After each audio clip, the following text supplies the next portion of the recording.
In a medical examination on the eve of the Nuremberg trials, the doctors found the nails of Hermann Göring's fingers and toes stained a furious red, the consequence of his addiction to dihydrocodeine, an analgesic of which he took more than 100 pills a day.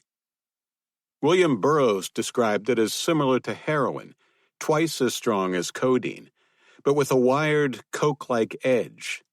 So the North American doctors felt obliged to cure Göring of his dependency before allowing him to stand before the court. This was not easy. When the Allied forces caught him, the Nazi leader was dragging a suitcase with more than 20,000 doses, practically all that remained of Germany's production of the drug at the end of the Second World War.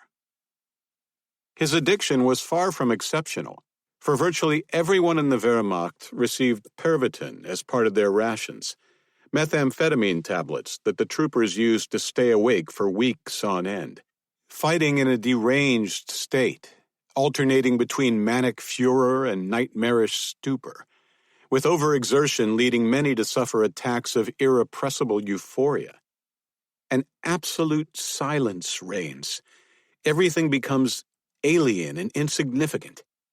I feel completely weightless, as if I were floating above my own airplane, a Luftwaffe pilot wrote years later, as though he were recollecting the silent raptures of a beatific vision rather than the dog days of war.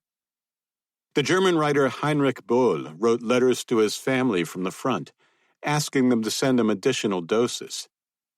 "It's hard here," he wrote to his parents on November 9th, 1939, "and I hope you understand if I can only write you every 2 or 3 days. Today, I'm doing so chiefly to ask for more Pervitin. I love you, Hein."